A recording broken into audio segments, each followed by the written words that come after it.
Halo, Pak Susilo. Halo, Pak Susilo. Monggo. Halo, Monggo Pak Susilo. Dimulai. oke, ini penampakan. Nah, Bapak Ibu sekalian, saya tadi dikirimi sebelum kita mulai, saya dikirimi lewat WA itu dari Pak Lurah, Pak Kepala Desa, teman kami diskusi, Kepala Desa Panggungharjo, Bantul. Dia menuliskan begini, desa adalah ibu bumi, tempat kembali dan berbagi. Alhamdulillah, segala puji bagi Allah, Tuhan, seru sekalian alam yang telah melimpahkan kasih sayangnya berupa kesehatan kepada keempat pasien positif COVID-19, warga desa Panggungharjo, yang kesemuanya telah dinyatakan sembuh sehingga kesemuanya berkesempatan berkumpul kembali dengan keluarga, saudara maupun tetangga. Matur nuwun Gusti, matur nuwun semua yang telah berkenan membantu serta memberi dukungan. Penerimaan kalian adalah obat yang sesungguhnya. Kembalilah ke pangkuan ibu bumi selayaknya ibu. Desa akan menerima kehadiranmu kembali, apapun adanya dirimu saat ini. Selayaknya ibu, desa adalah ibu bumi, tempat kembali dan berbagi. Panjang umur perjuangan. Nah, ini tadi saya nanyakan kondisinya gimana, terus kemudian dikirimi itu. Bapak Ibu sekalian, sebelum saya bicara tentang kemudian siasat ekonomi desa di saat pandemi COVID, perkenankan saya menyampaikan dulu refleksi kami untuk ini. Apakah kemudian bisa di ini Mas slide-nya? Refleksi kami tentang desa yang kami refleksikan bersama kawan kami yang aktif di desa itu. Kalau Bapak Ibu sekalian mengenal yang namanya Mas Singgih Kartono yang di desa Papringan, dia dengan radio kayu dan sepeda bambunya itu. Saya tidak bisa mengepret untuk ini.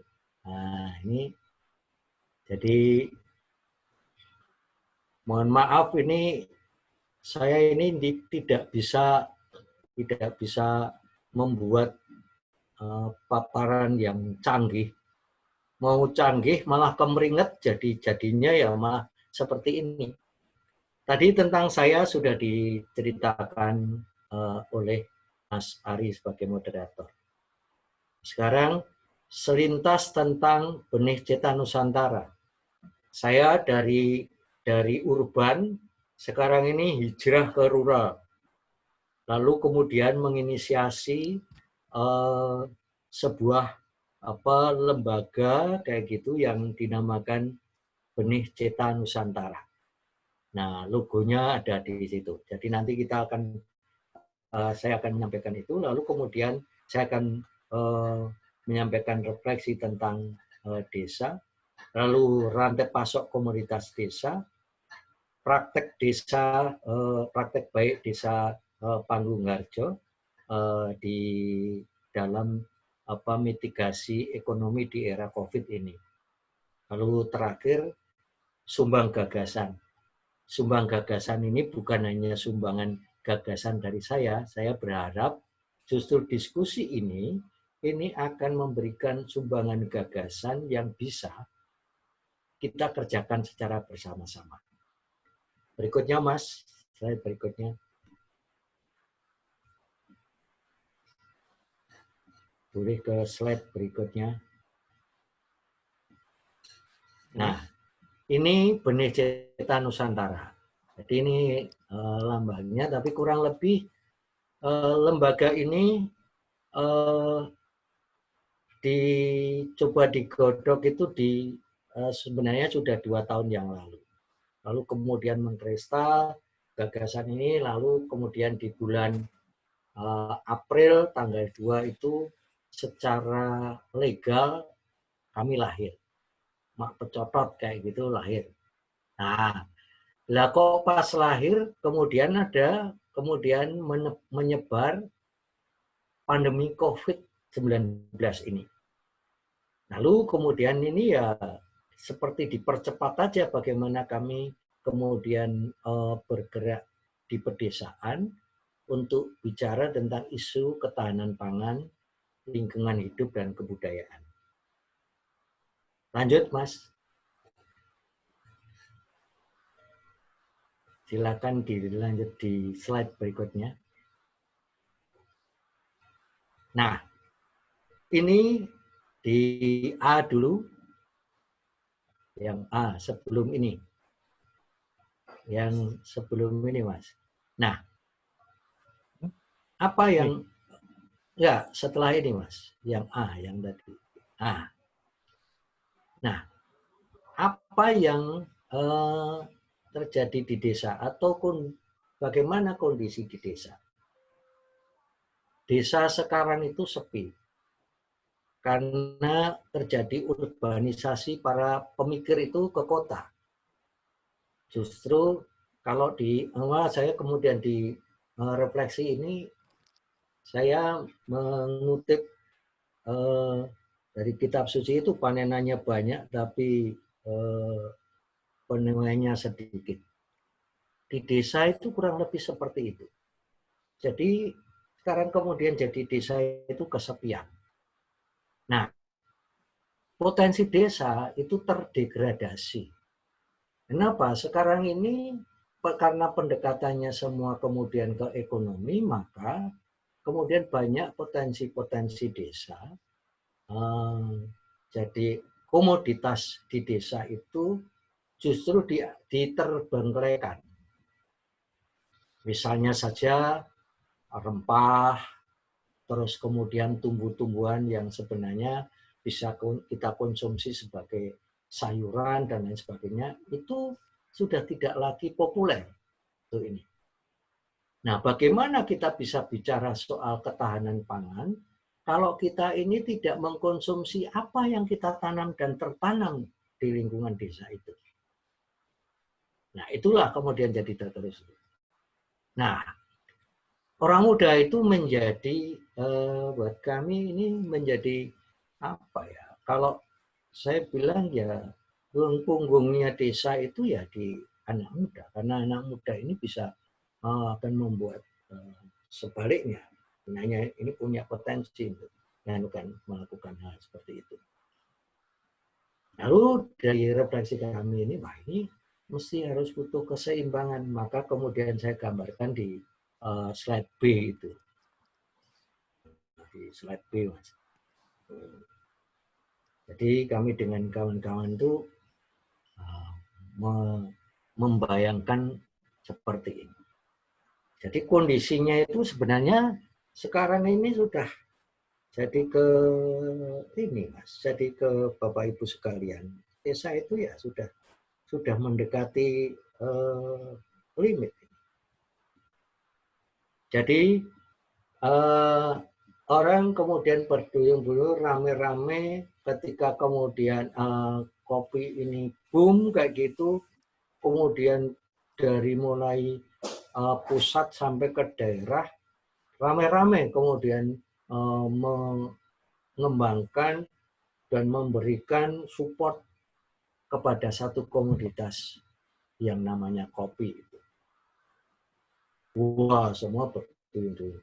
Lalu ada yang kemudian berupaya untuk menebang pohon yang lainnya diganti dengan kopi itu. Nah, demikian juga ada yang kemudian ini komoditasnya itu di kopi itu pun kemudian tidak ditangani secara baik. Sehingga kemudian jadi tidak ada kemudian pohon pelindungnya dan lain sebagainya. Lanjut. Nah, di slide berikutnya, Mas.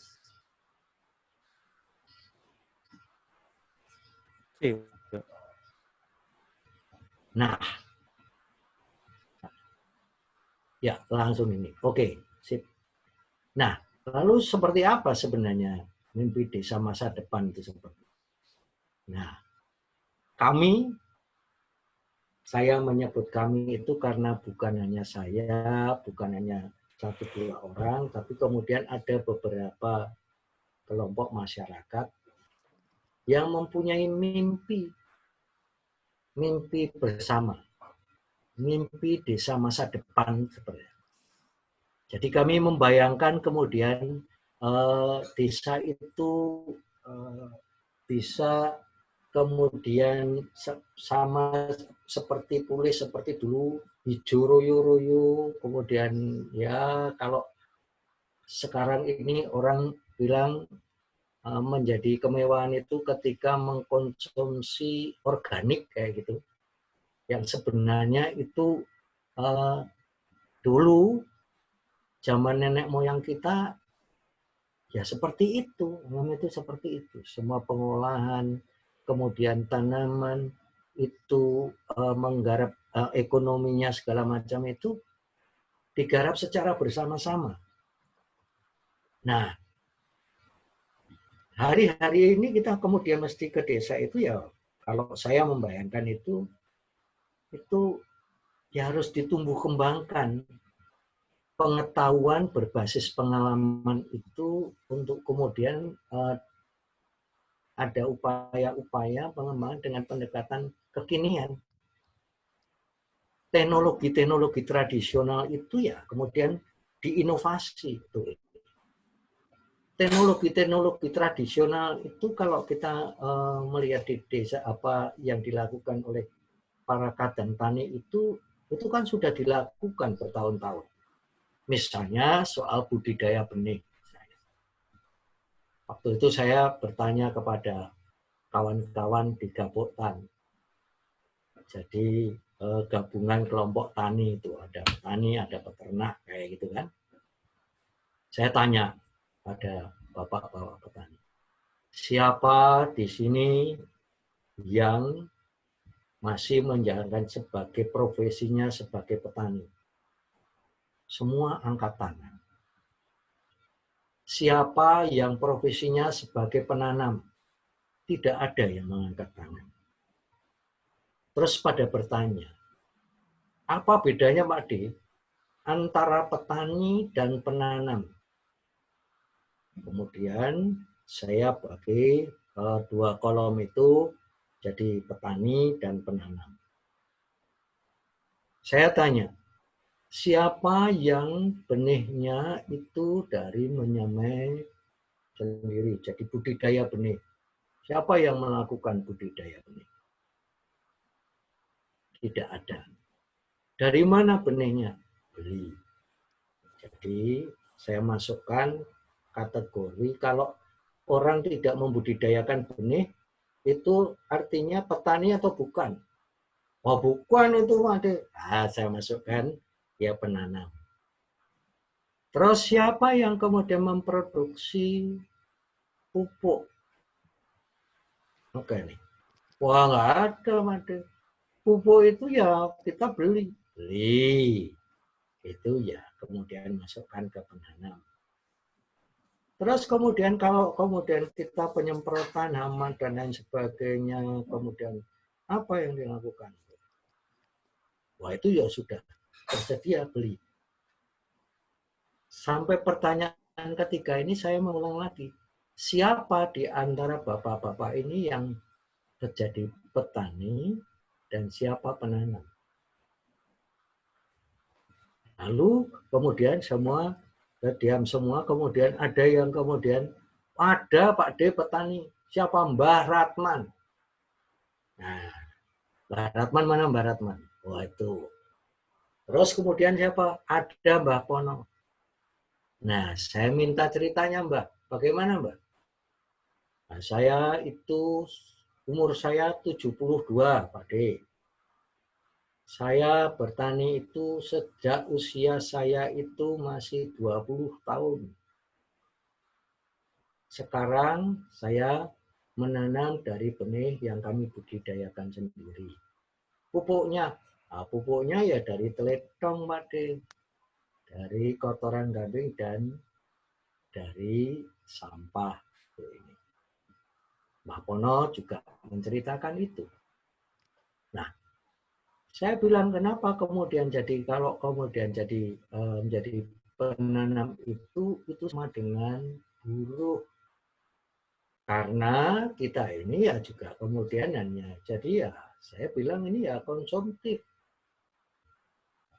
Nah, itu yang terjadi di desa. Nah, lalu kemudian saya tanya lebih lanjut, kalau kita memproduksi apa hasil produksi tanamannya? Wah, ada yang padi, ada yang banyak macam-macam. Lalu saya tanya, bagaimana Bapak Ibu sekalian itu menjualnya? Ayo pun enten sing ngepul Pak De, sudah ada yang nebas. Terus bagaimana menentukan harganya? Enggak tahu, nanti ya jadi kita nganukan itu aja ya, yang menentukan itu ya pengepul. Terus berapa yang dikantongi Pak? Ya pokoknya jadi duit Pak De bisa membayar, bisa untuk membayar kredit daripada pupuk, lalu kemudian ada sisanya sedikit. Nah, ini yang terjadi di desa. Jadi nggak ada yang menghitung berapa komponen biaya produksinya. Lalu bagaimana kemudian menentukan HPP-nya dan lain sebagainya. Ini persoalan tersendiri. Belum di persoalan on-farm-nya. Bagaimana mengolah tanah. Yang namanya petani itu bukan hanya persoalan benihnya, tapi juga persoalan bagaimana mengolah tanahnya. Itu yang kedua adalah bagaimana kemudian kita ini kemudian jadi menghayati, jadi bersekutu dengan tanah itu sendiri. Nah, hari-hari ini semua kemudian orientasi kemudian ke ekonomi, lalu kemudian orientasinya kemudian ke industri. Itu sah-sah aja jika pengetahuan serta keterampilan itu terasah. Oleh karena itu kami kemudian bermimpi bagaimana kemudian bermimpinya itu, wah ini kalau kita punya ada satu desa yang bisa kerjasama, kita bisa melakukan ini, kita coba presentasi dengan ini, mimpi mereka seperti apa, apakah kemudian kita bisa ajak mereka membangun desanya dengan pendekatan agroforestry. Wah ini kan gagah. Ini yang mimpi desa masa depan inilah yang kemudian ingin kami sodorkan ke warga desa untuk memantik mimpi mereka tentang masa depan. Lalu yang kedua, untuk memantik kesadaran ekologis mereka. Saya bilang, kenapa ini terdegradasi? Karena nggak ada kesadaran ekologis itu. Lawang kemudian kesadaran akan pangan yang mereka konsumsi aja, berasal asalnya dari mana, itu aja mereka sudah kemudian membeli. Tanah kosong, halaman banyak, kayak gitu. Tapi yang mereka konsumsi itu adalah mereka yang mereka beli, bukan mereka yang tanam. Nah, ini sebuah tawaran desa masa depan kondisinya. Berikut, ngomong ini jadi panjang banget ini kalau ngomong ini. Nah, ini tadi yang saya ceritakan bagaimana kemudian rantai pasok yang terjadi di desa. Rantai pasok yang terjadi di desa ini ada produsen, jadi produsen barang itu jadi ada petani, ada peternak, lalu kemudian ada pengepul, lalu kemudian ada distributor atau ada yang kemudian masukkan ke pabrik. Misalnya kalau di Temanggung itu Mbako. Mbako itu pengepul, lalu kemudian ke pabrik. Jadi di situ ada gudang garam, ada jarum, ada berapa. Nah, kopi juga seperti itu. Pengepul itu kemudian ada yang kemudian mereka sortir, ada yang kemudian untuk kebutuhan industri, pabrik. Tapi kemudian bisa kemudian dilempar ke distributor. Lalu kemudian ini baru ke pasar, lalu kemudian ke konsumen. Ini yang terjadi seperti itu. Jadi ya masih konvensional seperti itu. Nah, terus sekarang ini seperti apa kondisi yang berikut, Mas? Slide yang berikut.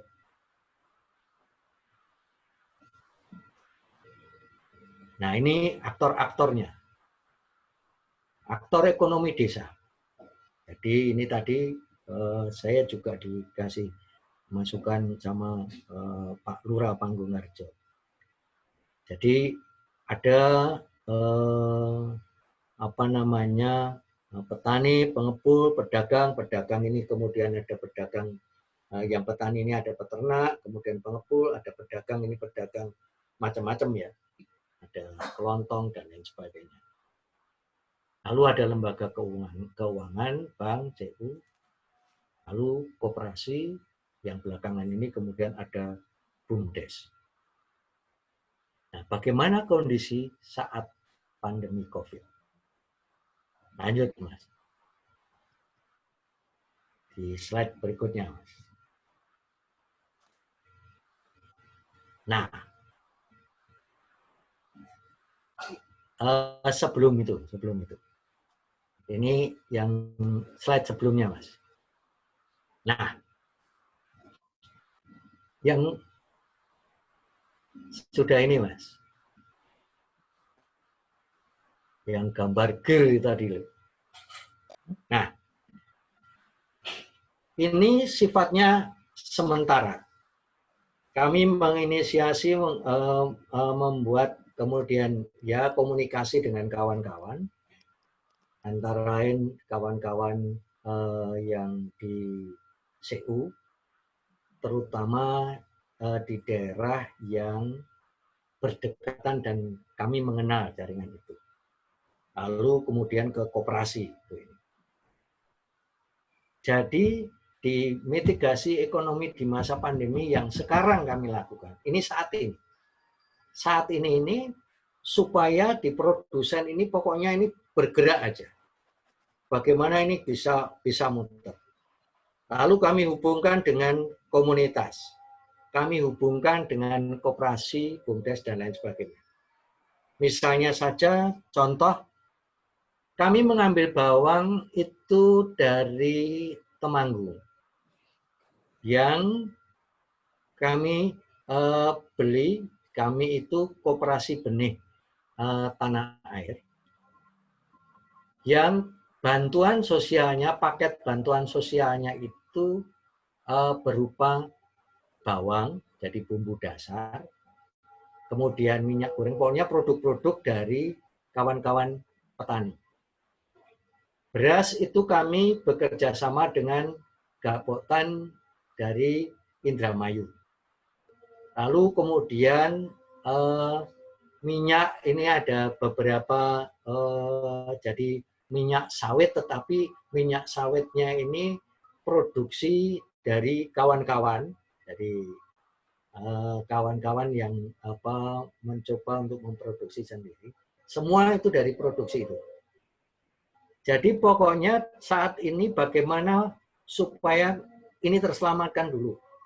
Yang menyerap produk kawan-kawan dari kelompok petani, kemudian ada juga dari peternak ayam, petelur, lalu kemudian juga ada yang usaha untuk ikan asin di Cirebon. Ini yang kemudian kami upayakan. Lalu kami kemudian mendorong juga BUMDes. Namun ya mendorong BUMDes ini di antara 4 desa yang kami hubungi itu ya hanya 1 desa saja yang kemudian lebih responsif dan kemudian antisipatif dalam penanganan mitigasi ekonomi di masa pandemi ini. Nah, maka 1 desa yang saya anggap itu praktek baik dan ingin saya sharingkan di sini, adalah praktek baik yang dilakukan oleh Desa Panggung-Harjo. Silakan Mas, slide berikutnya.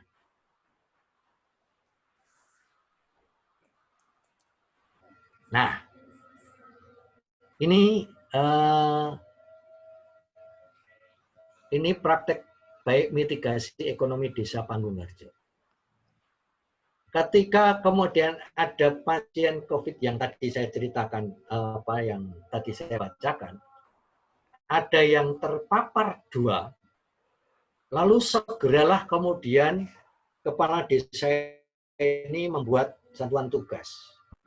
Lalu kemudian dikarantina seluruh desa itu. Lalu dilakukanlah pendataan warganya. Kemudian dibuatkan aplikasi. Lalu dikonsolidasi warung-warung yang penjual ini.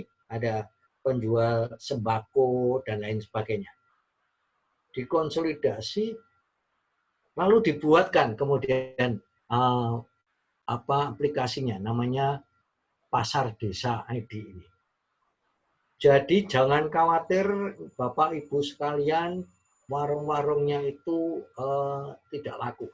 Nah, karena desa mencoba menginisiasi ini supaya kemudian membantu untuk memasarkannya. Jadi setiap warga yang mempunyai toko kelontong segala macam, tolong di list. Jadi produknya itu apa saja, kemudian toko ini apa saja, kalau kemudian di sembako harganya berapa dan lain sebagainya. Lalu desa membuatkan pasar virtualnya, Pasar Desa ID ini.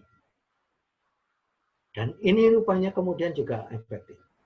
Lalu kemudian secara rutin kemudian desa itu lewat aplikasinya, jadi ada WA dan lain sebagainya itu yang WA group, dan kemudian ada aplikasi yang mereka kemudian bisa mengikuti perkembangan.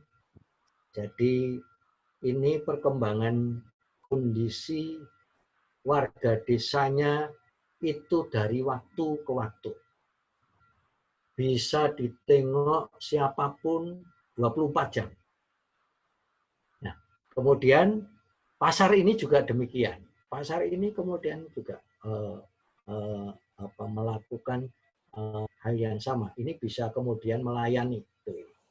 Jadi warganya yang ngecek seperti itu kemudian dikonsolidasi.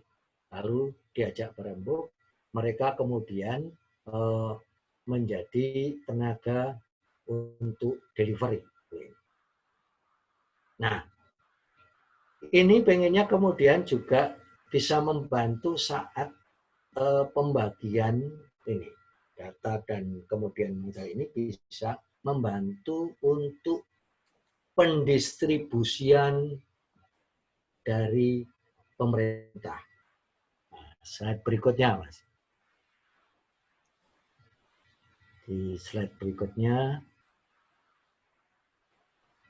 ini katanya Pak Kepala Desa, Pak Wahyudi, apakah ini nanti kemudian hanya berhenti pada kondisi pandemi COVID? Enggak, Pak De. Kami berharap ini akan bisa jalan dan kami bisa memperbaiki ini sebagai sebuah bisnis model. Nah, ini yang pengennya ini kan mengintegrasikan pasar desa ini sebagai pendukung program BLT yang non tunai. Ini supaya kemudian terjadi perputaran uang di situ. Berikut, Mas. Jadi berikutnya, slide berikutnya, Mas. Nah, ini sumbang gagasan. Ini sumbang gagasan. Nah, ini sumbang gagasan. Yang jangka pendek ini terpenting komoditas desa itu terjual. Lalu kemudian intervensi yang bisa dilakukan adalah bagaimana membantu untuk membangun jejaring pasarnya. Ini yang kalau yang kami lakukan saat ini. Nah, jangka menengahnya ini ya pengembangan komoditas untuk kebutuhan primer. Maksudnya kalau ini di jangka menengah ini tadi saya tergesa-gesa sehingga belum terisi, ini terkait dengan mitigasi ketahanan pangan. Mitigasi ketahanan pangan ini harus sudah mulai dipersiapkan. Saat ini masih oke-oke aja. Di beberapa desa di seputaran daerah istimewa Yogyakarta dan Kabupaten Magelang itu masih oke-oke saja. Terus saya tanya, apakah ini nanti kalau sampai akhir tahun ini masih bisa? Akhir tahun sih masih bisa, Pak, karena ini kan sedang panen. Kalau setelah itu, kami nggak tahu. Jadi bukan di jangka menengah ini soal mitigasi pangan dari ilmu pangan ini. Lalu yang kemudian yang kedua itu juga kemudian mengendalikan soal pengendalian ini, soal mitigasi ekonomi, pengendalian harga dan lain sebagainya. Ini yang terjadi. Lalu kemudian di jangka menengah ini kan juga kemudian perlu dipikirkan. Kalau saya memikirkannya ini harus dipikirkan kemudian bagaimana kemudian membuat lumbung jadi hubungan desa kota. Saya itu kan pernah bermimpi, mempunyai mimpi dan mempunyai gagasan bikin Starbucks dulu. Jadi Starbucks itu jadi kopi Starbucks. Jadi dengan gerobak gitu. Masuknya lewat kopi, tetapi ini menjadi nanti kemudian akan menjadi agen-agen untuk memasarkan produk-produk desa. Waktu itu kami mimpinya itu kita mulai dari 100 gerobak misalnya di Jakarta. 100 gerobak itu kita mengandaikan ada di 5 wilayah kota Jakarta, jadi masing-masing itu 20.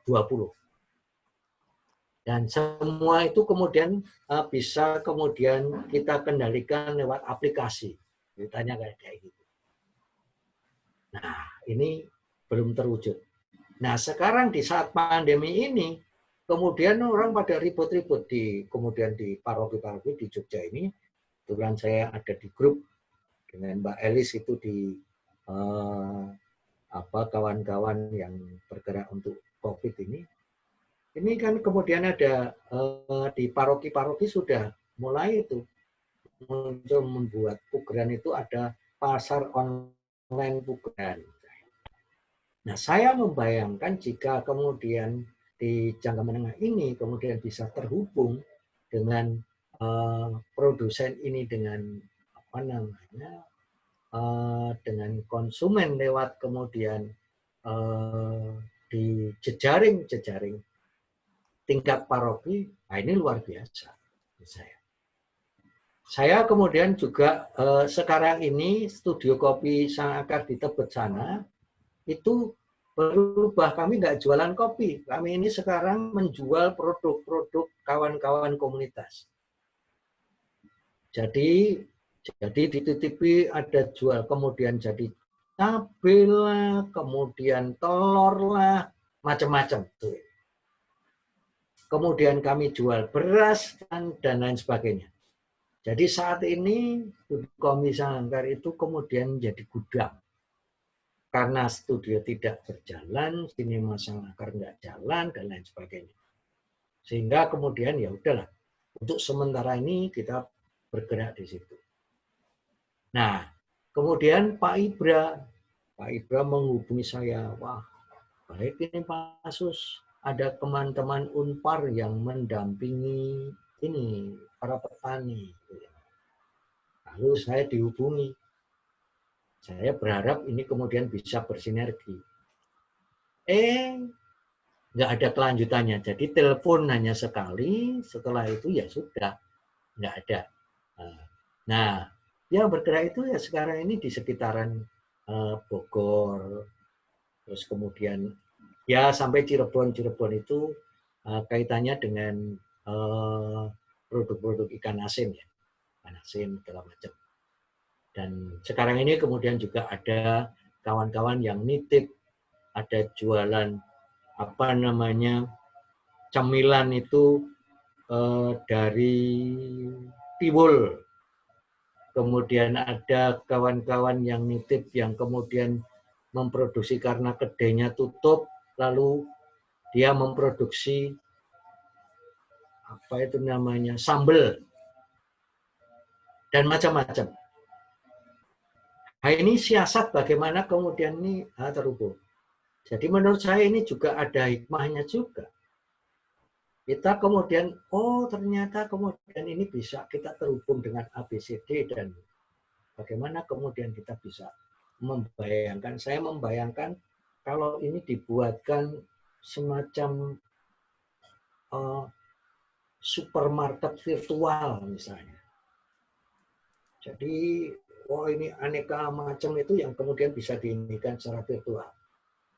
Yang kedepannya mungkin bisa saja kita tidak virtual, tapi hanya kemudian semacam showcase saja di satu tempat yang memajang produk-produk ini. Tapi kemudian layanannya ya kemudian bisa saja kemudian kita kembangkan jadi pakai aplikasi misalnya.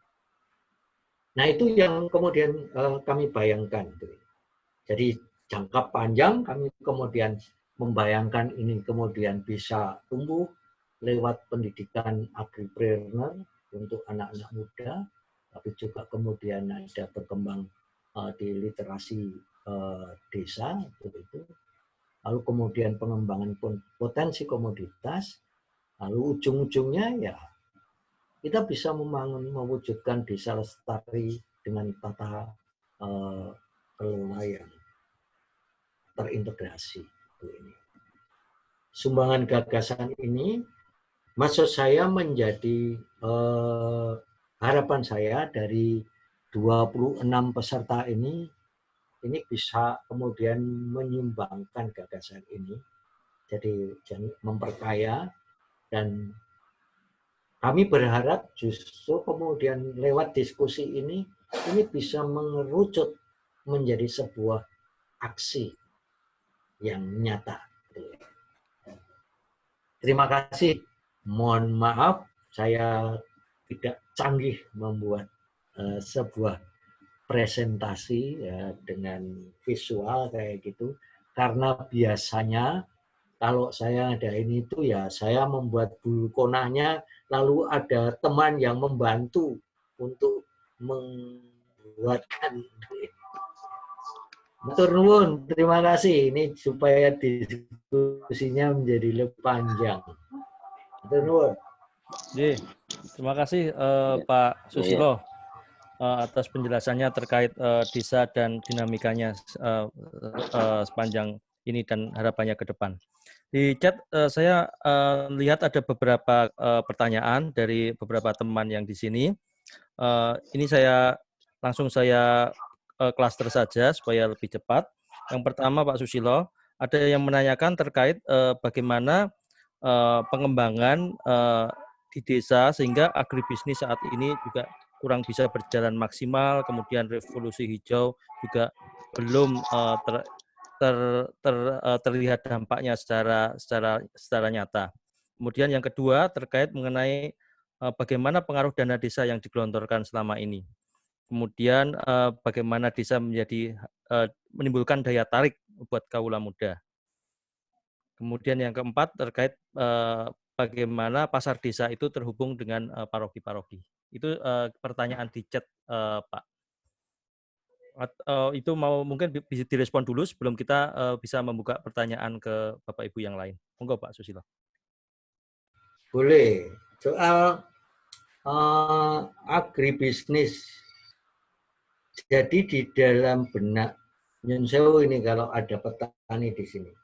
Di petani, kawan-kawan petani itu Nyun Sewu, pengetahuan dan pendidikannya kan tingkat pengetahuan, keterampilannya itu juga rendah.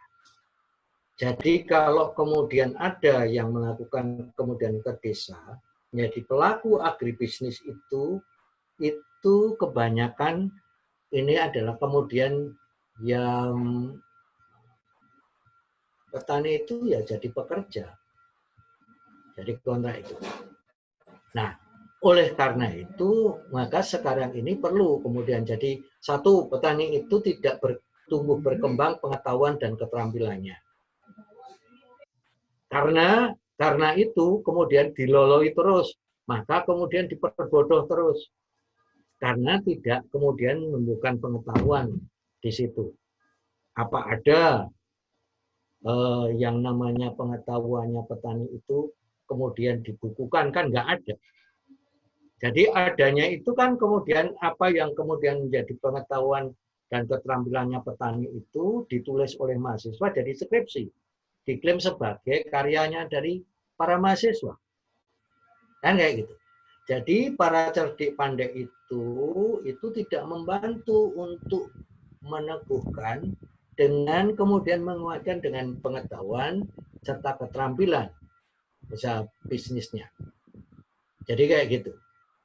Nah, lalu yang kedua, ya kemudian kalau di tingkat petaninya sendiri ya saya ini ya garap saja Pak.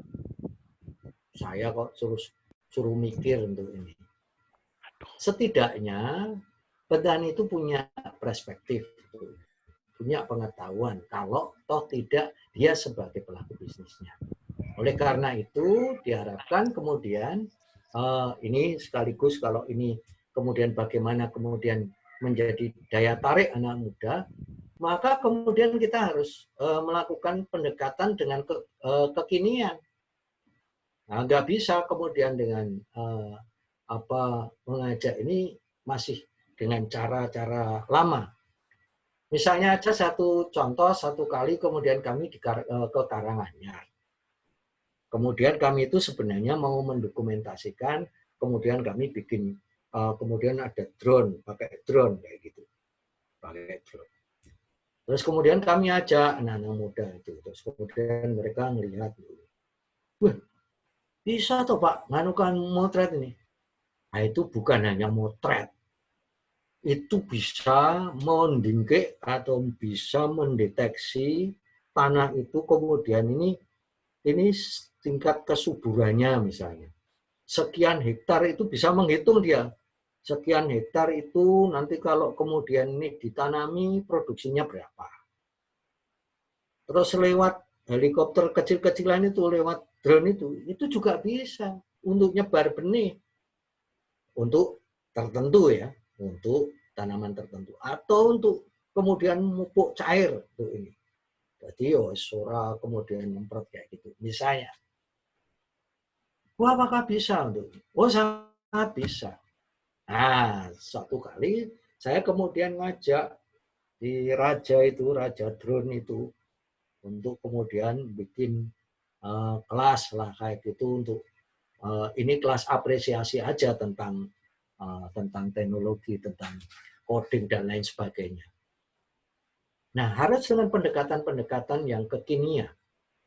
Lalu kemudian melibatkan anak-anak muda itu, kemudian bagaimana mereka mahasiswa itu datang ke situ, lalu kemudian dia kemudian menstrukturkan pengalaman-pengalaman dari para petani itu, kemudian menjadi sebuah pengetahuan yang ini penting untuk didokumentasikan lalu menjadi pengetahuan. Nah, gaya-gaya kekinian seperti itu menjadi penting. Nah, lalu kemudian kaitannya dengan dana desa. Desa ini sekarang juga mengerikan. Ini bukan peluang tapi juga sekaligus ancaman dengan dana desa, BUMDes, dan lain sebagainya. Bapak Ibu sekalian, saya terlibat di dalam penyusunan buku panduan literasi desa Kementerian Desa. Ketika kemudian akan kita akan coba luncurkan, kemudian ada workshop, ada TOT. Diuji cobakan ke 20 desa. Ke 20 desa. Oke. Terus saya bilang, saya mau loh membantu untuk kalau memilih desa itu yang dekat-dekat saja, artinya yang terjangkau. Nah, waduh ini nggak bisa Mbak De, karena ini swakelola, dana yang kemudian untuk pelatihan dari literasi desa ini swakelola, dikelola oleh desa. Jadi nggak ada namanya kemudian ada biaya untuk fasilitator. Fasilitatornya yang menggunakan TA-TA itu, tenaga ahli yang Kementerian Desa. Oh ya udah nggak apa-apa. Coba kita. Lalu di dalam pelatihan di TOT itu, kemudian saya tanya, yang diundang siapa saja? Yang diundang kepala desa, wakil dari kabupaten, dan wakil dari provinsi. Terus siapa nanti yang menjadi fasilitator utama itu? Kepala desa, saya bilang. Oh ya, enggak. Kepala desa nanti menurunkan ini. Oh ya sudah. Dalam prakteknya ketika kemudian kami fasilitasi untuk TOT itu, kepala desa yang sebagai peserta itu sibuk untuk mengisi apa itu namanya, untuk proposal dan lain sebagainya. Nah, saya membayangkan ini tidak akan bisa terjadi. Jadi buku itu menarik, buku ini kemudian diinikan, lalu kemudian yang literasi desa itu pengertiannya hanya kemudian pengadaan buku, perpustakaan, dan lain sebagainya. Jadi bukan pengadaan bahan baca. Beda pengadaan buku dan pengadaan bahan baca. Pengadaan bahan baca itu bisa digali dari pengetahuan dan pengalaman dari warga itu. Lalu kemudian bisa distrukturkan jadi buku. Nah, literasi desa itu dimaksudkan kemudian seperti itu. Nah, nggak bisa. Lalu yang kemudian dana desa. Dana desa ini juga tidak banyak yang kemudian kepala desa yang progresif, yang kemudian bisa mengelola dan kemudian melibatkan sebanyak-banyaknya warga sehingga mewujudkan yang namanya kedaulatan ekonomi, kedaulatan budaya, kedaulatan politik itu enggak ada. Sedikit yang melakukan seperti itu. Kalau toh kemudian ada serapan itu, kebanyakan itu ditujukan untuk pariwisata. Nah, pariwisata itu ya pariwisata yang artifisial tuh ini. Tidak disiapkan orangnya. Nggak apa-apa pariwisata, tetapi manpower-nya juga disiapkan. Coba bayangkan hari ini ketika Ponggok yang diagung-agungkan itu, jadi Ponggok itu wisata air di Jawa Tengah, di daerah Klaten, yang waktu itu Bu Sri Mulyani juga kepencut, lalu kemudian wah memuji, jeblok karena kepala desanya kena KPK. Karena PT yang ini ternyata kemudian saya seperti itu. Lalu sekarang ini kemudian juga jumpalitan karena penghasilan terbesar itu ya mereka dari Ponggok ini wisata nggak ada yang datang. Setengah mati sekarang ini. Kayak gitu. Jadi dana desa ini mempunyai problem yang sangat luar biasa. Jadi tidak usah. Jadi membayangkannya gini. Membayangkannya soal data ini adalah. Demikian juga soal dana desa yang kemudian 30% sekarang ini kan bisa dialokasikan untuk COVID. Wah ini juga kemudian juga di satu desa di Bantul itu ada kawan yang menyampaikan itu 30% itu Saya tanya Pak D, itu tinggal berapa juta? Kenapa? Jadi untuk bentuk panitia-panitia itu, untuk kemudian ini pendataan dan lain sebagainya. Jadi itu satu sisi. Yang kedua, ancaman berikutnya adalah sudah begitu banyak masuknya, kemudian dengan dana desa, lalu ada BUMDes, begitu banyak desa yang membuka diri untuk investor. Nah, dengan satu kepala desa di Boyolali, saya sudah weling wanti-wanti. Pak Komar, hati-hati loh ini. Jadi kalau ini kemudian ada investor, entek kuwi nek kowe ora enggak membuat landasan hukumnya dulu soal perdes ini, soal investasi ini. Ini bisa mengerikan. Maka perda ini harus jadi benar-benar waskito untuk ini. Karena kalau enggak, bukan desa mengepung kota, tapi desa dimasuki, dijajah orang kota. Sekarang ini di desa ini adalah sumber pangan, kemudian ternak dan lain sebagainya. Seksis lah pokoknya. Nah, dengan adanya BUMDes itu sangat besar peluang investasi itu kemudian masuk. Kalau enggak hati-hati, ya kemudian jadi. Lalu apakah kemudian tidak mungkin? Apakah kemudian kita anti investor? Ya enggak. Kalau kemudian ini kelembagaan dan tingkat ininya ya, pengelolaannya itu, sumber daya manusianya itu memungkinkan untuk itu. Nah sekarang ini kan rame-rame semua sudah ada strukturnya, BUMDes itu, Badan Usaha Milik Desa itu. Itu semua sudah ada. Tapi ngapain? Ya nggak tahu. Yang penting kemudian ada ininya terus diklaim nanti. Kelompok ini adalah jaringan dari Badan Usaha Milik Desa dan lain sebagainya. Nah, itu banyak terjadi. Di satu sisi ini adalah potensi, di sisi lain kemudian ini juga kemudian bisa menjadi ini peluang, tapi di sisi lain itu juga ancaman. Ketertarikan saya ke desa, masuk ke desa itu juga antara lain ingin berkontribusi untuk bagaimana kemudian bersama-sama mewujudkan desa yang sejahtera itu. Maka ini juga PR, bagaimana kemudian memantik anak muda itu kemudian punya ketertarikan balik ke desa. Oleh karena itu kami berjejaring juga dengan Sekti Muda, Sekolah Tani Muda. Jadi di Jogja, di pinggiran Jogja sekarang ini sudah lumayan banyak anak-anak muda yang kemudian punya ketertarikan. Nah, tinggal bagaimana kemudian kita membuat sebuah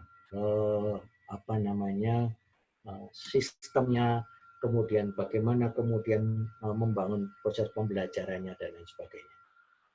Kurang lebih itu. Jadi tantangan kalau kemudian agribisnis itu bukannya nggak bisa, sangat bisa, tetapi ya di pertama saya sampaikan tadi, para cerdik pandainya yang di desa itu kemudian sudah pada jadi urban tuh kayak gitu. Nah, sementara desa ada kekosongan tuh ini.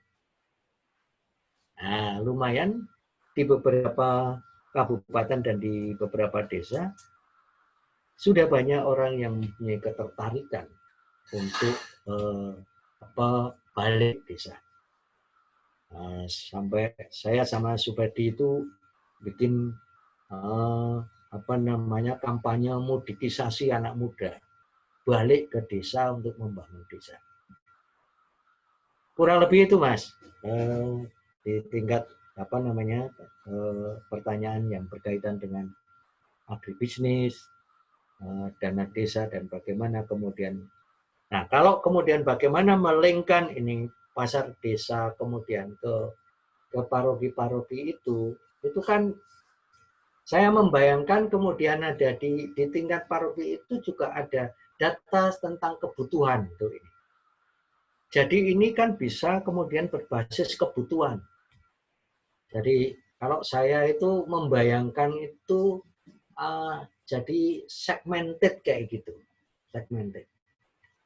Jadi saya itu membayangkan ada di kota itu ada komunitas pecinta jajanan Jogja, ada komunitas pecinta buah-buahan dari Malang misalnya kayak gitu. Nah, kalau kemudian di paroki saya membayangkan itu ya kemudian ada yang kemudian terhubung dengan jejaring kawan-kawan itu. Jadi misalnya saja langsung kan kemudian kalau ini dengan kelompok-kelompok tani atau kemudian dengan apa kalau di Panggungarjo itu kami dengan Kobeta itu ngambil produk dari Panggungarjo itu kami ngambil apa kuwi Mas sing jenenge wedang uwuh.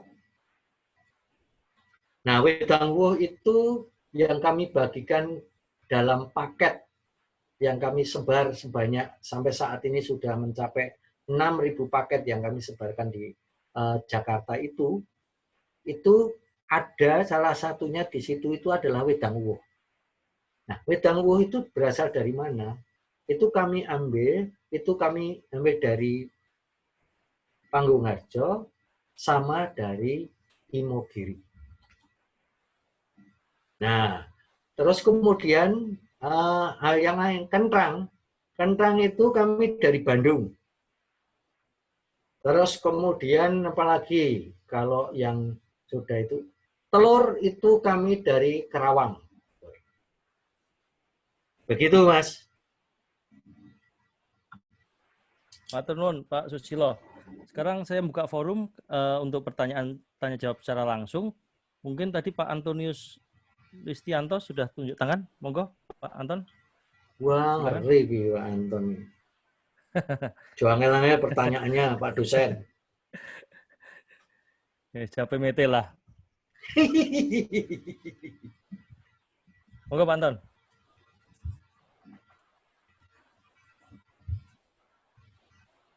Masih di mute itu Mas.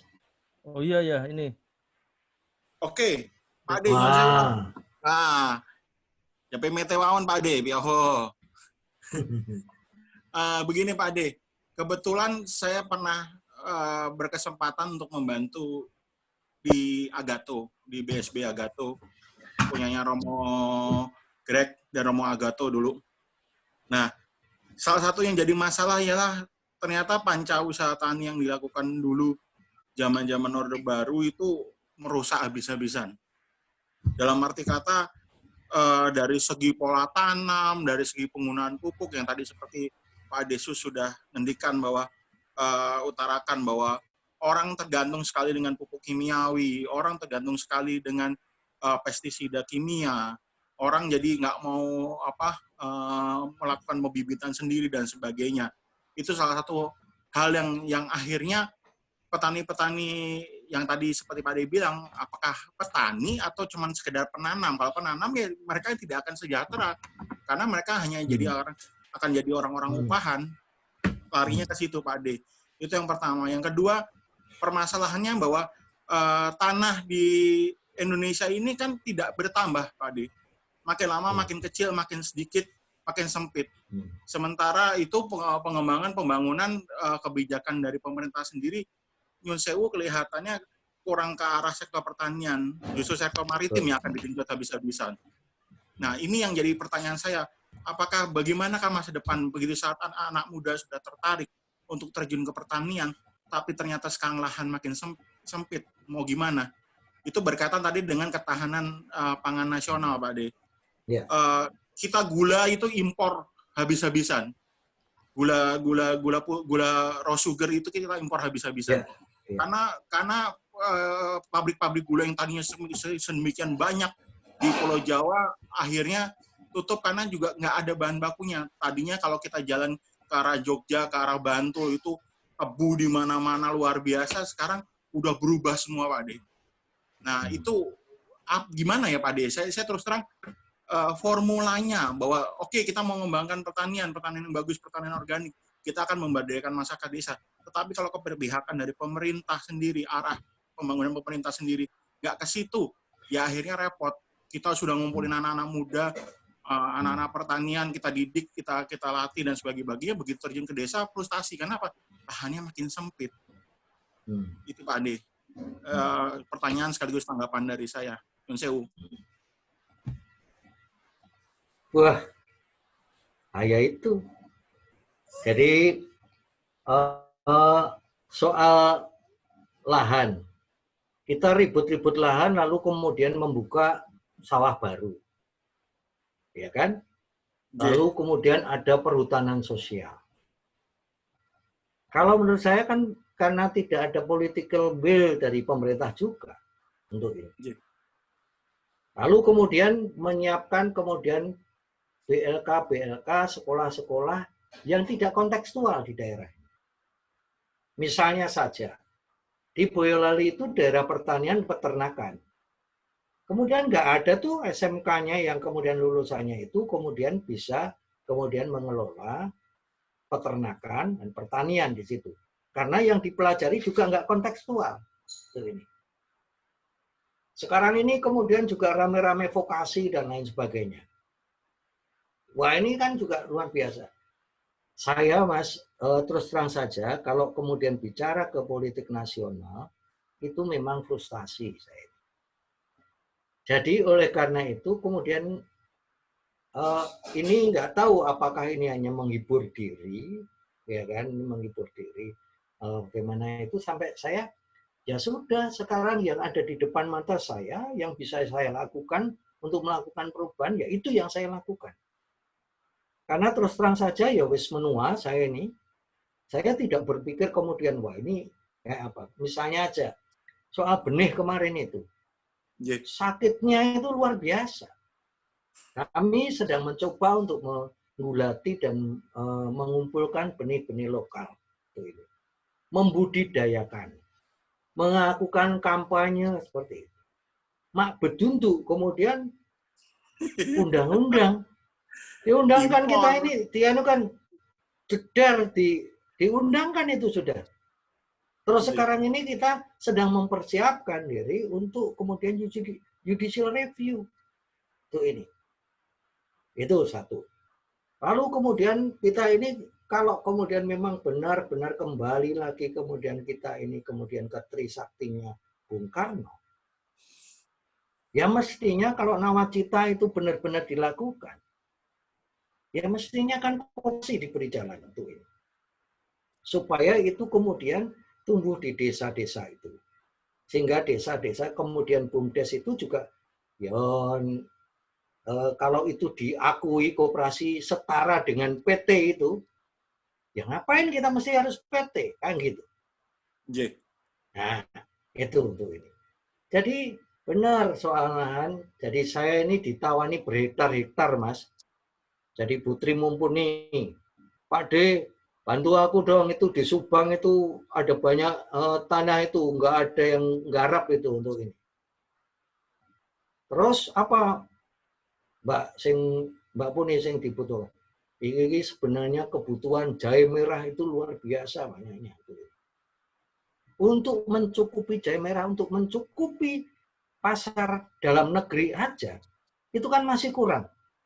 Terus kemudian mau mencegah jangan sampai impor. Nah, kalau kita mau mencegah jangan sampai impor, lalu kawan-kawannya petani ini ada nggak yang mau menanam itu? Nggak ada. Artinya, ini kan kemudian PR carut-marut seperti ini itu kan sampai kemudian ya jadi ini gimana ya? Telur sama ayam ini mana duluan nih yang ini? Tapi saya yakin dan percaya muncul banyak kawan-kawan masih ada energi-energi yang bisa setidaknya saya nggak kemudian berpikir nasional dulu untuk ini. Karena kalau itu berpikir seperti itu ngeri kali kayak gitu. Misalnya soal bawang misalnya. Bawang ini di pasar kemudian di Temanggung itu ke petani nggak bisa karena bergantung sama pengepul. Ya sudah, saya tak kemudian pendekatan lah sama pengepul. Pak, ini tak ambil semua ini. Ini kan kira-kira berapa nih? Kira-kira ini Pak, ini sekian 5.000 ton. Waduh, 5.000 ton ya kurang di duit kalau untuk semua itu. Udah, aku ngambil aja 1.000 ton. Harganya berapa? Tetap bekekek 26.000. Terus saya bilang, Pak, 26.000 ini kan import bawang putih sudah masuk, Pak. Aku sudah melihat itu harganya itu 22.000. Nah ini 26.000. Gimana coba? Nah, itu realitas di lapangan kita temukan seperti itu, Mas. Jadi satu soal tadi modal kerja, yaitu tanah itu, begitu disediakan tanah, kemudian nyatanya juga nggak ada manusianya. Yang kedua soal manusianya, ya kan, soal manusia. Manusianya juga kemudian ini perlu kemudian perubahan besar-besaran untuk cara berpikir itu. Nah ini kan terdegradasi itu kan turun-temurun. Pak Ne itu juga punya andil. Karena ketika menyekolahkan anaknya, sekolah kan ini, jangan seperti bapakmu ini, ngaret kayak gitu. Kan kayak gitu. Untuk ini. Nah, jadi ini yang saya senang karena sekarang ini bertumbuh, kawan-kawan menginisiasi, kelompok-kelompok kecil menginisiasi dengan membuat sekolah-sekolah komunitas yang berbasis desa untuk ini.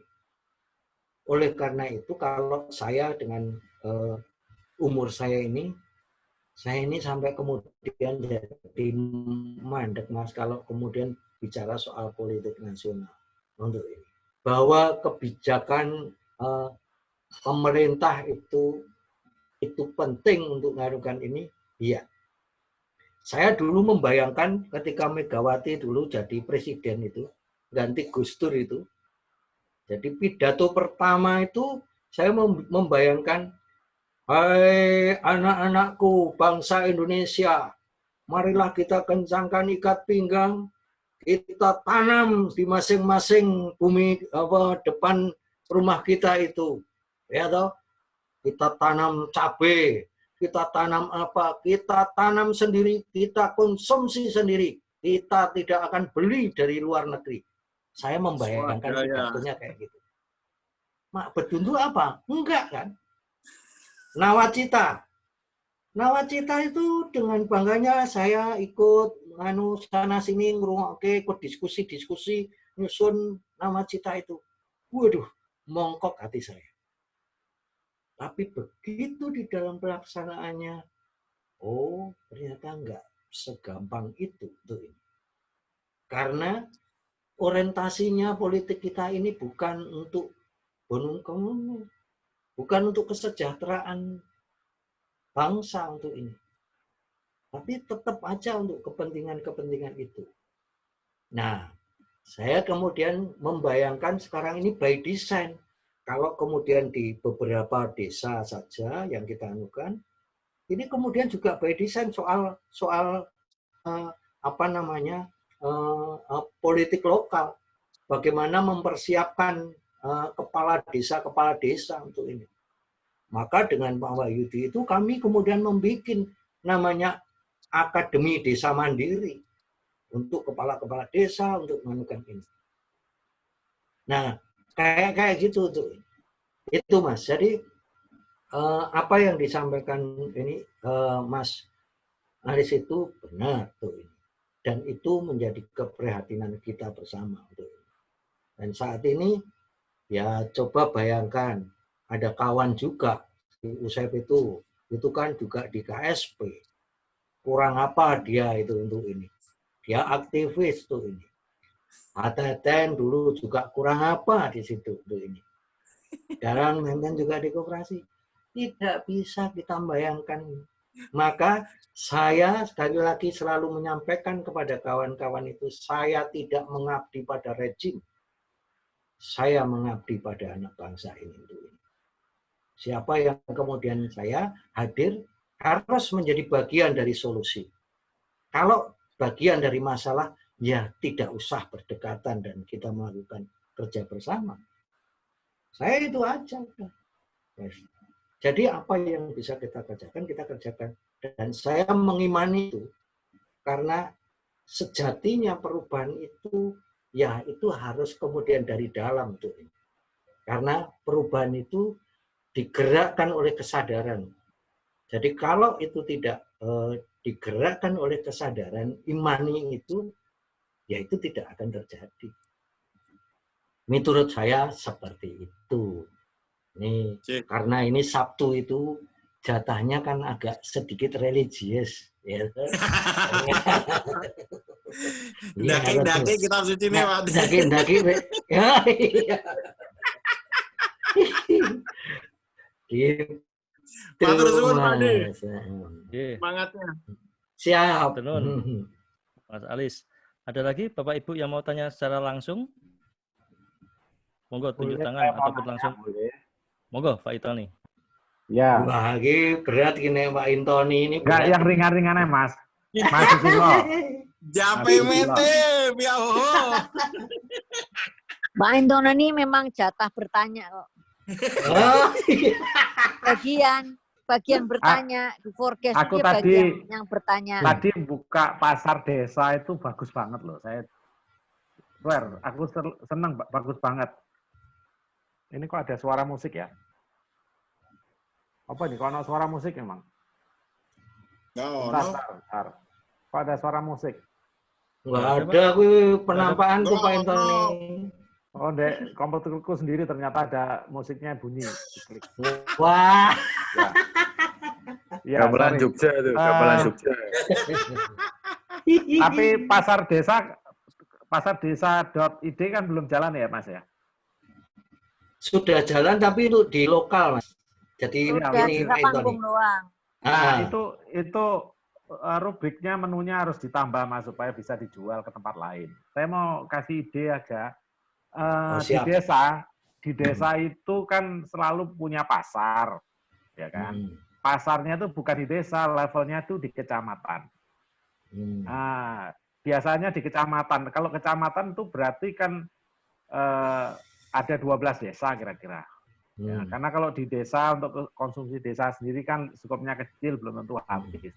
Kalau di pasar kecamatan kan 12 desa. Nah itu website itu bisa bagus digunakan karena bisa terus mengalir barangnya lebih banyak. Itu saja. Terus tapi ada pilihannya nanti di situ. Pilihannya misalnya lokasinya di mana, belinya berapa. Jadi satu keranjang kalau beli itu minimal harus ada 10 item misalnya. Karena satu item itu per ikat itu ongkosnya Rp1.000 gitu ya. Nah, ada yang menarik beberapa perlu dikembangin. Saya banyak memberi inspirasi juga teman-teman di UKM. Itu kalau bikin kemasan produk itu sebaiknya packagingnya ditulisi, Mas. Jangan polosan, ditulisi misalnya. Produk bring harjo apa gitu. Nah, supaya pesannya itu ada di sana dan itu higienis banget gitu loh. Itu dijaga. Ya kan? Nah, itu beberapa lokasi saya juga memberi inspirasi juga pada teman-teman di daerah Semarang maupun daerah di Blitar itu ada produsen opak gambir atau apa gitu, higienisnya tuh kelihatan dan tempat showroom-showroomnya rumah biasa itu dibuat bersih gitu loh, selain jadi toko gitu. Jadi orang kalau liburan mau ke sana pasti ke tempat oleh-oleh. Dan di oleh-oleh itu bisa lihat langsung dapurnya loh, bikin kerupuk itu langsung ke dapurnya itu. Nah, misalnya seperti itu. Jadi pertanyaan saya berikutnya, tadi sebenarnya pertanyaannya kepada teman-teman IPB, tapi yang lain juga. Karena tadi Mas Susilo kan ngelitik saya nih, anak-anak itu kalau datang ke Mas Susilo sudah ke IPB kemana, ke Unpar atau kemana tadi, terus nggak ada solusinya. Kadang-kadang mungkin takut juga kalau nanti what next setelah dikunjungi skripsi selesai terus mau ngapain lagi. Nah, barangkali pertanyaannya satu saja, apa yang akan Anda bisa berikan nilai tambah buat desa, produk-produk desa, dan kesejahteraan desa. Kalau itu nggak bisa diberikan, ya susah nanti kerjasamanya. Karena apa? Di desa orang itu punya sawah itu ya itu aja cuman segitu. Misalnya 2 hektar itu mungkin cukup untuk 2 keluarga gitu ya. Atau bahkan banyakan kan buruh tani itu. Nah, kalau buruh tani kan hasil kerja pertanian. Nah, bagaimana cara meningkatkan bukan saja produktivitas hasil desa, tapi nilai tambah atas produk yang dihasilkan. Nah, saya selalu gitu, makanya supaya nilai tambah itu bagus, diberi kemasan yang baik, diberi ukuran, dipikirkan orang itu konsumen beli beras itu berapa. Nah, ambil contoh di Ngawi, itu ada teman saya namanya Eko Nur Bandrio, itu jadi penyuluh pertanian. Untuk petani pinggir hutan ya. Dia juga dengan pupuk organiknya, wes nek gak ngerokok gitu gak enak ya Mas ya. Wah, karena neng omahe dhewe ya. Lha nek klomen capir tuh kudu ana rokok, nek gak ana rokok. Nah, itu jumlah yang dia bisa jual misalnya ke saya itu dia nawari beras organik misalnya. Saya tanya, "Mas, berasmu piro jumlahi? Hasilnya berapa?" "Ya, paling 800 kilo 1 ton, Pak." "Mas," gitu. Ya itu dolen ae dhewe nek ngene kiwa tengen sana lah. Kalau harus saya bawa ke Jakarta kan paling enggak 20 ton tiap bulan kan. Ya. Kalau enggak kan skala ekonominya buat apa? Kita ongkos cuma satu aja gitu loh. Nah, skala ekonominya itu yang kadang-kadang orang enggak mikirin gitu loh. Dan supaya skala ekonominya ada, itu kan harus network di daerah sana. Dan kedua, supaya skala ekonominya bisa dijual dengan harga lebih mahal, diberi kemasan yang bagus. Supaya bisa masuk bagus gitu loh. Jadi handlingnya juga bagus gitu loh. Ide saya gitu, jadi tadi di pasar desa itu, jual keripik ada kemasannya gitu loh. Sebelahnya ada kemasannya, sebelahnya polosnya gitu, meskipun harganya bagus ya. 10.000 itu lumayan loh, itu kalau untuk 200 gram itu murah loh. Tapi rasanya moga-moga rasanya ya enak ngono loh. Iya kan? Itu Mas, jadi ide saya untuk itu. Makasih. Jadi kalau di pasar desa ini awalnya karena sekarang ini di saat darurat COVID ini. Ini baru di saat darurat COVID ini. Nah, nanti akan dikembangkan. Nah, tentu saja dikembangkan itu untuk produk-produk desa dengan pasar di luar. Ini. Terima kasih sumbang sarannya. Saya setuju dengan packing dan narasi produk itu, saya setuju. Lalu kemudian saya mengusulkan di Banggarjo itu kami sudah kemudian mengusulkan ada residensi. Jadi residensi ini kemudian setiap orang yang kemudian akan di situ bukan hanya belajar, tapi juga transfer knowledge. Dia kemudian memberikan misalnya saja, ini sama teman kami di Sewon itu si Tatang ini, kami menjual wisata itu. Jadi experience tourism itu ini. Jadi mereka kemudian ada persoalan di desa yang kita share ke luar tuh ini. Ini ada persoalan di desa ini, Anda kemudian kalau akan datang ke tempat kami, apa yang akan kamu kontribusikan untuk ini? Nah, ya kemudian ini jadi kemudian ada pengembangan produk, kemudian ada yang packaging dan lain sebagainya. Nambah dikit boleh, Mas. Nambah dikit boleh. Nah, satu hal yang saya ceritakan ke SMK terutama, SMK, pendidikan. Nah, orang-orang pendidikan itu kan umumnya kan pengen segera kerja kalau udah selesai. Nah, banyak pendidikan keterampilan itu tidak berhubungan dengan masalah aset, sumber daya desa. Sehingga ketika misalnya latihan-latihan membatik, di desa itu belum tentu batik itu bagus loh.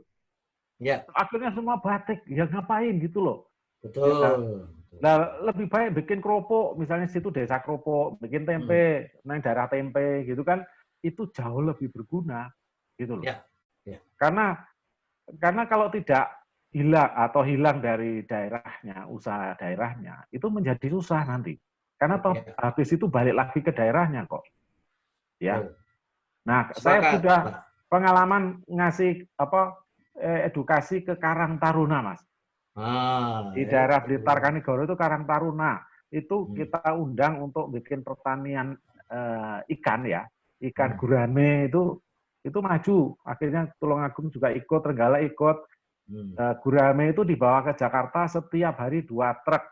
Dibawa ke Rawamangun. Itu luar biasa dapat ekonomi. Yang kedua, produsen tempe. Produsen tempe itu kira-kira ada 30 anak itu ke Surabaya, jualannya di Surabaya. Zaman dulu bikin pakai kelilingannya pakai sepeda, sekarang sudah punya motor semua. Ada puluhan di Surabaya. Jadi ada lompatan untuk bisnis yang lain. Ya. Tapi yang penting ada edukasi untuk orang setempat itu loh. Ya. Kira-kira itu ya. Saya sependapat. Itu tadi yang terkait dengan apa yang disampaikan Pak Intoni itu sebenarnya juga terkait dengan pertanyaannya dan tanggapannya Mas Alis tadi. Ini kan persoalan kebijakan politik. Artinya di daerah itu sebenarnya nggak ada yang progresif, Pak, untuk melakukan lompatan-lompatan cara berpikir seperti itu. Tapi kami juga pernah kemudian di Subang, SMK Subang, SMK Pertanian Subang, itu dulu kan kukut. Ya. Waktu itu kami dengan Romo Rohadi kemudian mendorong tuh ini. Terus kemudian kami punya ide, Bu, sekolahnya nggak usah di kelas saja, Bu. Di kebun tuh ini. Di ladang. Ya, 2 tahun, 3 tahun berkembang karena produk itu kemudian bisa diserap oleh supermarket. Betul. Tuh ini. Betul. Jadi ya kemudian sekolahnya itu ya kemudian di lapang itu. Ini saya bilang namanya sekolah lapang itu. Tuh ini. Ya. Nah, sekolah kebun. Artinya pola-pola semacam ini bergantung juga pada kebijakan dari daerah, Pak. Oleh karena itu ini lagi-lagi soal kayak gini ini kan soal ini. Nah, oleh karena itu kan pandai-pandai bagaimana kemudian saya selalu mengatakan bagaimana kita bersiasat. Kayak gitu. Jadi ya banyak hal lah untuk ini. Jadi biasanya mereka kemudian kalau sudah ini berjalan, lalu kemudian pemerintah itu klaim. Nah, ketika kemudian klaim dibawa ke sana kemari itu, lalu kemudian malah usahanya sendiri keeter kayak gitu. Nah, ini yang PR tersendiri. Ya. Nah, sekarang ini saya sebenarnya sangat salut dengan usaha-usaha anak-anak muda, ada sayur box misalnya. Itu salah satu foundernya itu masih muda sekali. Saya kemudian tanya-tanya, wah luar biasa juga ya. Dia itu kemudian punya jejaring petani-petani yang luar biasa untuk ini. Karena ini sekarang harus ada pendekatan. Dan saya sekali lagi udahlah kita kemudian jadi tidak, kalau soal ketahanan pangan itu di tingkat desa dulu. Jadi coba bayangkan kalau mereka memproduksi padi organik yang sehat itu malah keluar, yang dia makan justru tidak organik. Nah itu kan celaka. Bangga dengan harga yang kemudian 1 kilonya 25.000, tapi dirinya sendiri kemudian mengkonsumsi yang tidak sehat tuh ini. Saya sepakat dengan apa yang disampaikan Pak Intoni tadi. Ya bagaimana kemudian kesadaran untuk mengkonsumsinya sendiri. Lalu kemudian bisa dihitung, misalnya di beberapa daerah itu kan kemudian ada banyak kawan-kawan yang sudah melakukan pendataan itu. Sebenarnya berapa sih kebutuhan, misalnya Panggung Harjo itu juga gitu. 5.000 jiwa itu kebutuhan pangan, kalau kemudian ini dalam bentuk beras, perharinya berapa sih? Sayuran, berapa sih kebutuhannya? Bisa nggak kita mencukupi? jadi berbasis data. Nah, sekarang ini kami kemudian bersama-sama membantu untuk melakukan hal-hal seperti itu. Sehingga ini ikut membantu warga itu, mengedukasi warga. Warga itu mempunyai kesadaran ekologis untuk ini. Nah, kalau itu tidak, ya nggak akan bisa. Jadi kalau di paroki sekarang ini Paus dengan keprihatinannya yang luar biasa dengan ensikliknya Laudato Si itu, kalau itu kemudian tidak diterjemahkan di dalam kehidupan keseharian kita, apa yang terjadi, yang kita konsumsi di meja makan kita setiap harinya, itu kita refleksikan. Saya juga tidak akan tidak akan kemudian keprihatinan itu ya tidak kemudian berbuah. Pak Ngurah menyampaikan ya kita ini harus menukik ke kedalaman supaya kemudian buah itu tumbuh. Nah, menukik ke kedalaman itu adalah mengimplementasikan, mengejawantahkan dari apa yang disampaikan oleh Paus itu lalu ke dalam kehidupan kita sehari-hari. Begitu gaya niki. Terima kasih Pak Susilo Suwun Mas. Penjelasannya. Nah, ini saya sudah diingatkan sama Bapak Andi, sudah 19.45 katanya sudah selesai. Oh iya, cuma tinggal 15 menit. Iya, saya mau menyimpulkan sedikit, ya bukan kesimpulan sih, cuma beberapa catatan saya bahwa dinamika desa itu akan selalu relevan sampai kapanpun, dan tantangan itu akan selalu ada, baik dalam dirinya sendiri maupun secara nasional. Tetapi yang sangat dibutuhkan adalah tindakan-tindakan kreatif seperti misalkan pasar desa, bagaimana menghubungkan secara konteks dan real supaya bisa lebih banyak menjangkau kebutuhan daripada penduduk desa tersebut. Mungkin itu sedikit kesimpulan. Untuk waktu berikutnya saya serahkan kembali kepada Pak Andi. Monggo Pak Andi. Oke, baik. Terima kasih untuk Pak Susilo dan Mas Hendrikus. Tepuk tangan untuk narasumber kita. Luar biasa. Baik, terima kasih Pak Susilo atas penjelasannya bagaimana ekonomi desa itu di masa-masa COVID ini, dan tentunya juga untuk berikutnya bagaimana supaya bisa tetap berkembang dan sebagainya. Banyak sekali pertanyaan yang belum sempat itu ya dijawab di chat, mungkin nanti bisa dilanjutkan dalam sesi-sesi berikutnya. Tapi sebelum nanti pembagian, ini ada door prize, Pak Sus, ada 2 door prize yang akan kita berikan kepada peserta, tetapi sebelum dibagi atau diundi door prize-nya, nanti Pak Sus memilih siapa yang mendapatkan itu. Baik kalau kita memberikan apresiasi kepada narasumber dengan membuka video kita, kemudian kita akan foto bersama dengan narasumber kita. Ya, baik. Oke, sudah siap semuanya? Masih ada yang belum buka? Ya.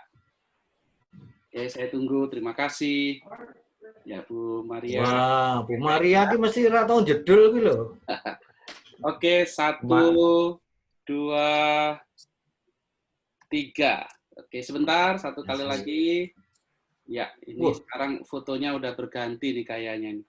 1, 2, 3. Oke, baik. Ya.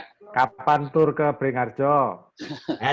Silakan Pak Susilo untuk menunjuk 2 orang untuk door prize kita pada malam hari ini.